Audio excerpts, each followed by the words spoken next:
바랍니다. 과거 17세기 유럽에는 여러분 다 꽃 좋아하시죠? 네. 과거 17세기 유럽에는 꽃 한 종류가 나라 전체를 광기에 몰아넣었던 기괴한 사건이 발생했었습니다. 바로 네덜란드의 튤립 파동이죠.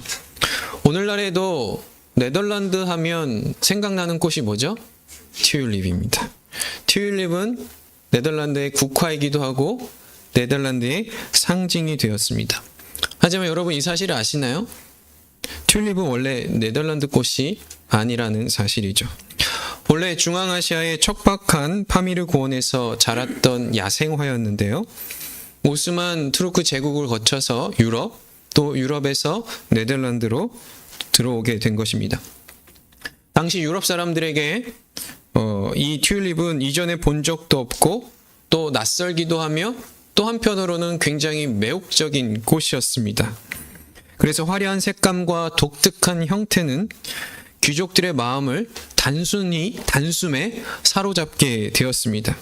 그런데 문제는 그 인기에 비해서 튤립이 지나치게 희소하다라는 사실 때문이었죠.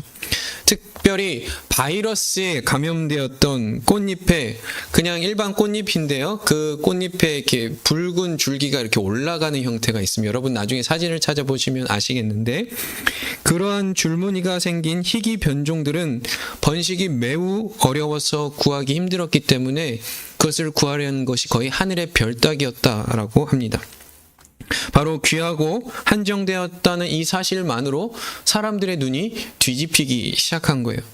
정말로 사람들은 양파뿌리처럼 생겼던 이 알뿌리의 실체에 관심을 간 것이 아니라 그것이 가져다 준 희소성에 사람들은 눈이 멀기 시작했습니다.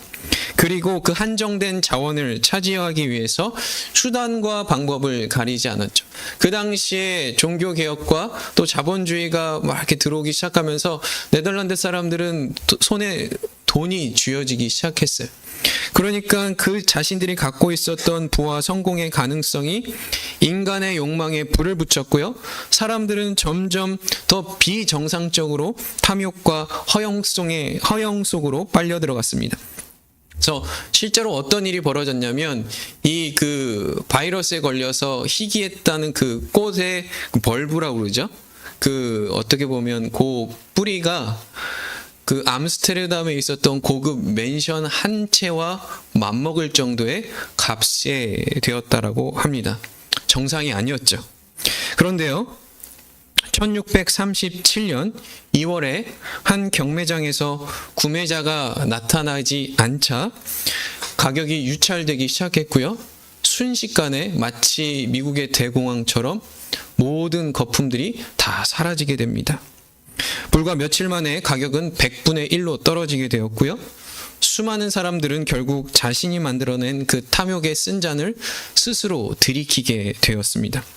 그런데 여러분 오늘 본문 창세기 27장 역시 이와 똑같은 풍경이 우리에게 펼쳐지고 있습니다. 이삭의 가족에게 장자권의 축복, 이 장자권이라는 것은 네덜란드의 튤립과 같아 보이기도 합니다. 이 가정 안에 미묘한 긴장감이 흐르고 있는데요. 모두가 축복을 바라고 있었지만 또 모두가 그 축복을 놓치지 않으려고 하지만 그래서 이 축복을 가지지 않으면 내가 모든 것을 잃어버릴 것이라는 생각에 사로잡히게 되었습니다. 그리고 이 불안함이 결국 이 가정 안에 모든 파탄을 만들어내기 시작했는데요. 서로 속이고 서로 숨기고 조작하기 시작합니다. 이처럼 오늘 이야기는 단순한 가족사 또 애환을 다룬 것이 아닙니다. 누가 더 착하고 누가 더 나쁜 사람인가를 판가름을 지르려는 이야기도 아닙니다.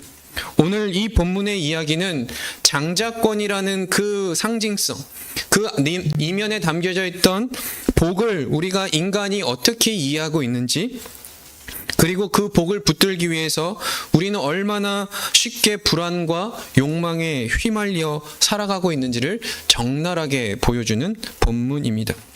사랑하는 성도분, 오늘 이야기가 우리에게 낯설지 않는 이유는 우리 역시 이와 다르지 않은 삶을 살고 있기 때문일 것입니다.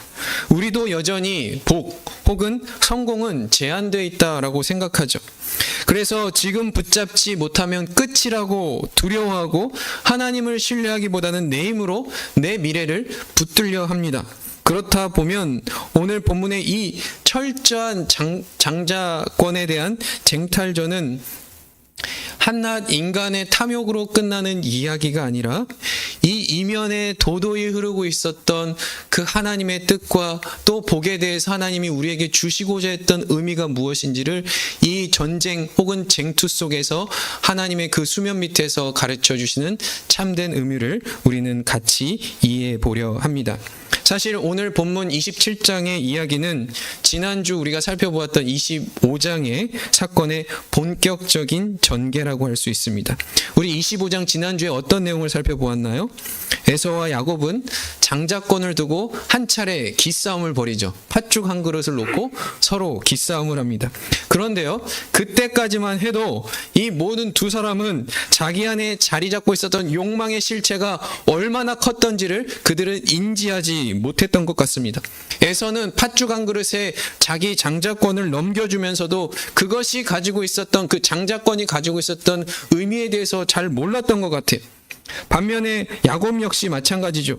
그는 장자권을 마치 팥죽 혹은 돈과 같은 거래의 대상으로 내가 살 수도 있고 내가 팔 수도 있는 것처럼 여겼다라는 것이죠.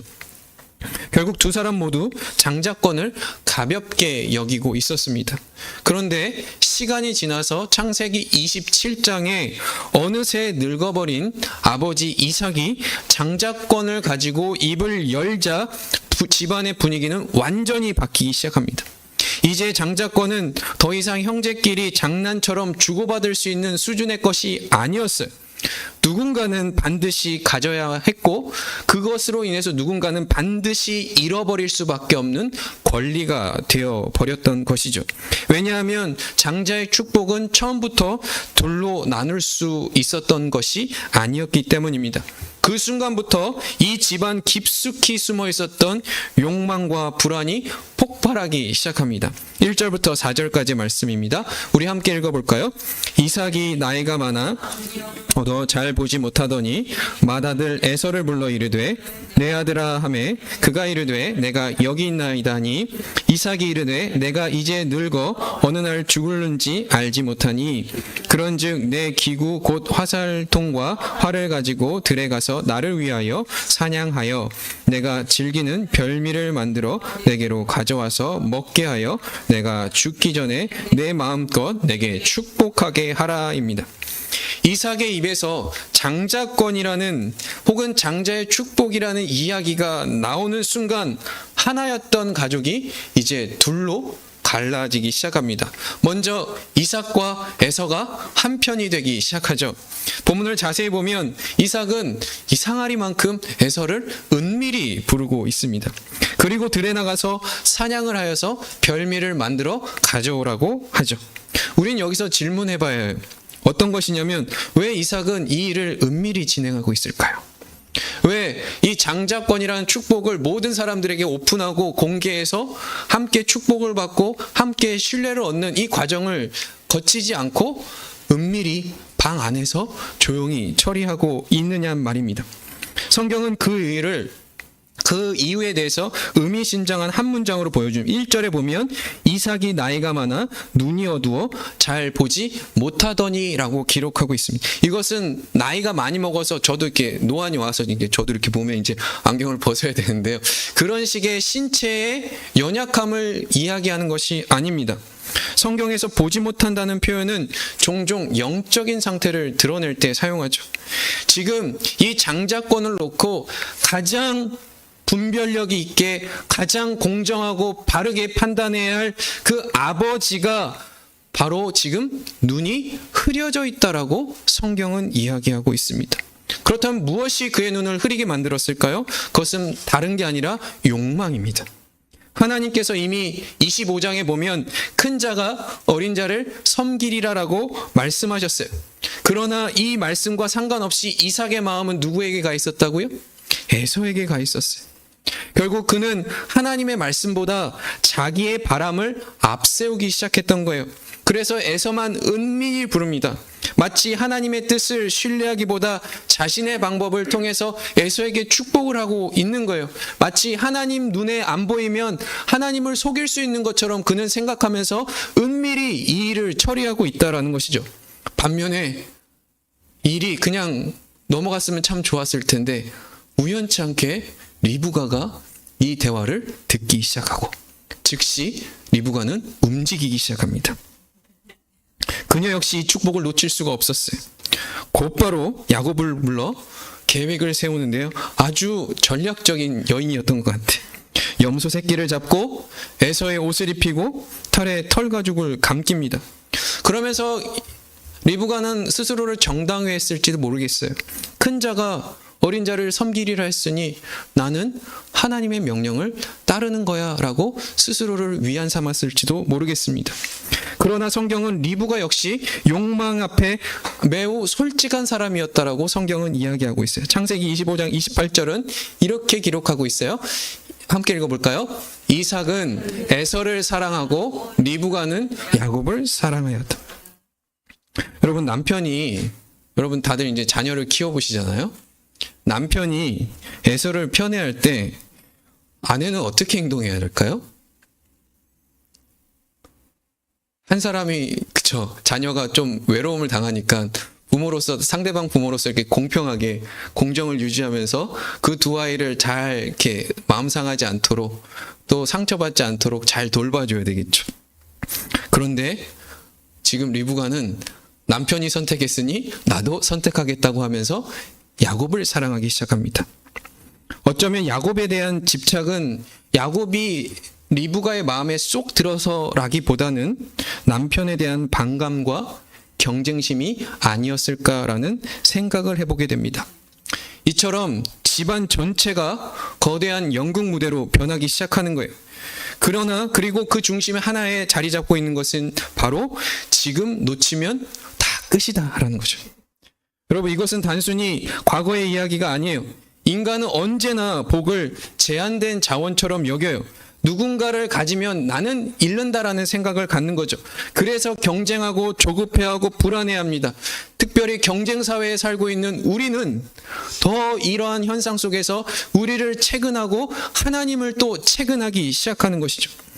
그러자 하나님 안에 그들 복조차 빼앗아야 되는 것으로 생각하자 그들은 이제 막 욕망이 드러나기 시작하는 것이죠. 이삭은 자신이 원하는 것을 아들에게 주고 싶어 하고요. 리브가는 그 이삭의 뜻이 아니라 야곱을 들어 올려서 야곱이 그 축복을 받게 하길 원합니다. 또한 에석은 그 축복을 빼앗기지 않으려고 노력하고요.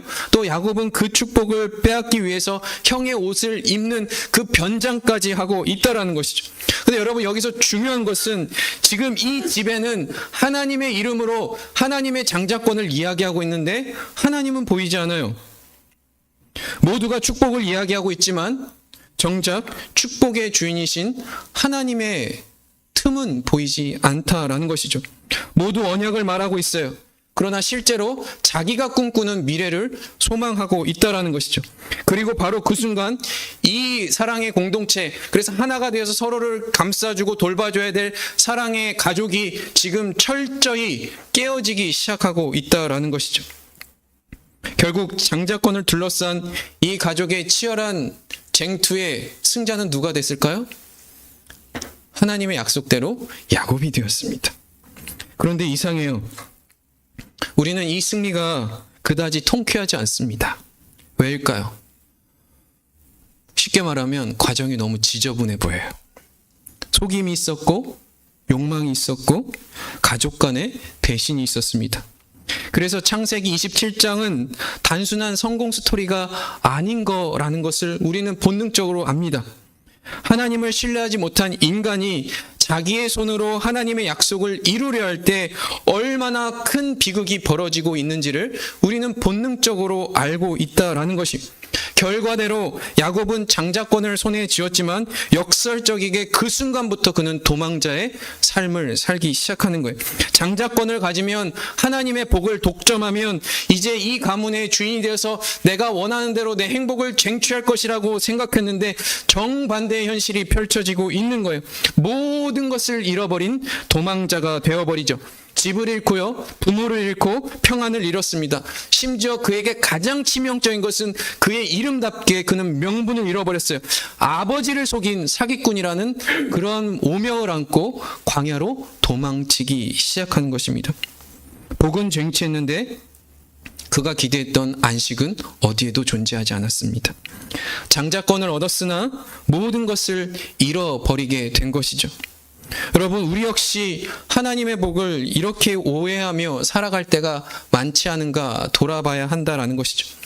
복, 참 좋은 말이죠. 그러나 이 복은 내가 끝까지 붙들고 경쟁해서 내 손으로 쟁취해야 하는 것으로 여기고 있어요.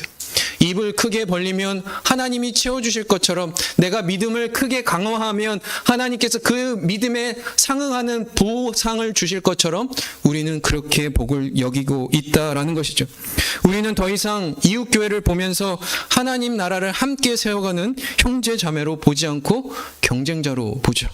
한정된 자원과 작은 한인 사회 속에서 하나님의 주권이니 하나님의 뜻이니라는 한간 소리나 하고 안일하게 대처하면 결국 다양한 프로그램과 훌륭한 양육 시스템을 갖추면서 발버둥 치는 교회의 성도를 다 빼앗길 수 있다라는 이 무서운 두려움과 또 공포가, 이 철저한 생존 양식이 오늘날 우리 교회를 뒤덮고 있는 모습이 아니냔 말입니다.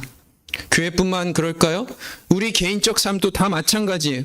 우리는 하나님의 복조차 하나님이 원하시는 때 하나님이 주시는 방식으로 주시는 은혜로 이해하지 않고 내가 어떻게 하든 끝까지 하나님께 물고 늘어져서 혹은 경쟁을 통해서 내가 내 힘으로 쟁취해야 하는 것으로 이해하고 살아가고 있다는 것이죠. 그러나 오늘 성경의 이야기는 하나님의 복은 그런 것이 아니라고 우리에게 말해주고 있습니다. 우리가 어린 시절 하던 게임처럼 제한된 숫자의 깃발을 남보다 빨리 뛰어가서 잡으면 승리하는 것처럼 성경은 그런 것이 복이 아니라고 이야기하고 있다라는 것이. 만약 복이 그런 것이라면 야곱이 장자권을 쟁취한 순간 이 4명 중에 가장 행복한 사람은 누가 되어야 됐다고요? 야곱이 되어야 돼. 근데 아이러니하게 가장 불행한 사람이 되어버렸습니다. 이 전쟁의 최우승자가 된 순간 그가 기대했던 평화가 찾아왔어만 했죠. 그러나 성경은 정반대의 현실을 폭로하고 있는 거예요. 야곱은 자신이 승리하겠다고 믿었던 바로 그 순간 도망자가 되죠. 평안을 얻은 것이 아니라 끝없는 두려움과 고통의 광야로 그는 내몰리게 된 거예요. 왜 그랬을까요? 하나님께서 주시고자 했던 장자의 축복권은 그런 것이 아니기 때문입니다. 세상이 말하는 권력이나 성공, 자원의 독점이 아니었기 때문이죠. 그렇다면 하나님께서 야곱에게 주시고자 했던 장자권은 어떤 의미였을까요? 33절 말씀을 이렇게 기록하고 있습니다. 우리 함께 읽어볼까요? 시작. 이삭이 심히 크게 떨며입니다. 이삭은 위장한 야곱에게 장자의 축복권을 다 준 뒤에 사냥 끝에 돌아온 에서를 마주하게 됩니다. 바로 이때 이삭의 반응이 뭐라고요? 심히 크게 떨며입니다. 여러분, 이 감정은 어떤 감정이었을까요? 저 아들놈이 나를 속였다. 그 울분이었을까요? 저는 그렇게 생각하지 않아요. 이것은 하나님을 향한 공포와 두려움입니다. 이삭은 처음부터 자신의 뜻대로 자신이 살아가는 에서에게 몰래 축복을 주면 하나님께서 눈 감아 넘어가실 줄 알았어요. 방 안에서 은밀하게 지나가면 하나님도 모른 채 하고 넘어가실 줄 알았어요. 그러나 그 순간 그는 깨닫게 된 거예요. 하나님은 자신이 은밀한 중에 행한 모든 음모를 다 알고 계셨을 뿐만 아니라 큰 자가 어린 자를 섬기려 했던 그 약속을 단 한 것도 실패하지 않고 이 모든 상황을 통해서 성실히 이루어 가시는 하나님을 그는 직면하게 된 거죠.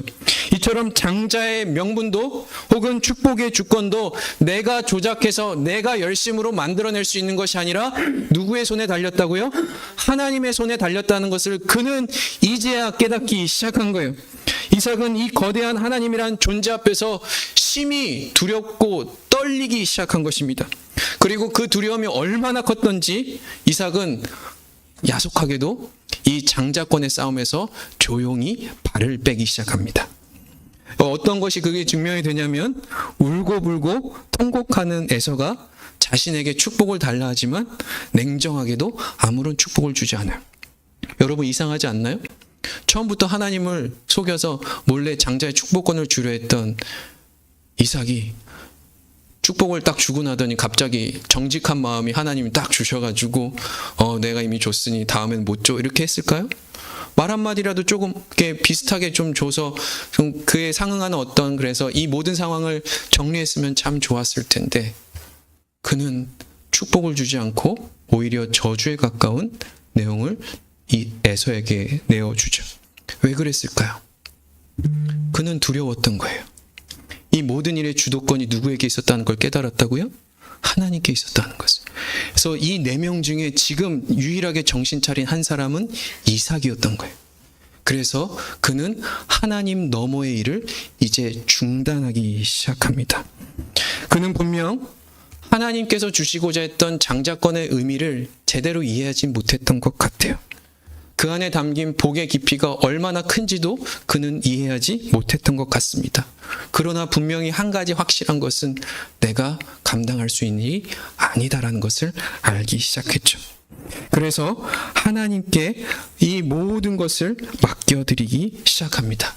그리고 이 일을 딱 깨닫자 정말로 재밌게도 이제 성경 속에서 아브라함으로부터 장자권을 물려받았던 이삭은 역사 뒤로 사라지고 이삭으로부터 장자권을 물려받은 야곱의 이야기가 펼쳐지기 시작합니다. 그리고 하나님께서는 앞으로 야곱의 인생을 통해 장자권의 의미가 무엇인지를 구체적으로 가르치기 시작하는데 그것은 경쟁을 통해 얻어내는 어떤 유산이 아니라 그 장자권을 물려받은 자가 어떠한 삶을 살아야 하는지 어떠한 존재가 되어야 하는지 그의 인생을 뺑뺑이 돌리기 시작합니다. 결국 하나님께서 아브라함과 이삭에게 야곱에게 주셨던 장자권은 재산의 상속권이 아니라는 거죠. 또한 이 세상에서 말하는 쟁취해야 할 매력적인 열매도 아니라는 거예요. 장자권은 무엇일까요? 바로 메시아의 약속을 품고 하나님 나라의 역사를 이어가는 거룩한 부르심이었어요. 예수의 탄생과 그의 죽으심으로 상징되어지는 하나님 나라의 주인공이 되는 것입니다.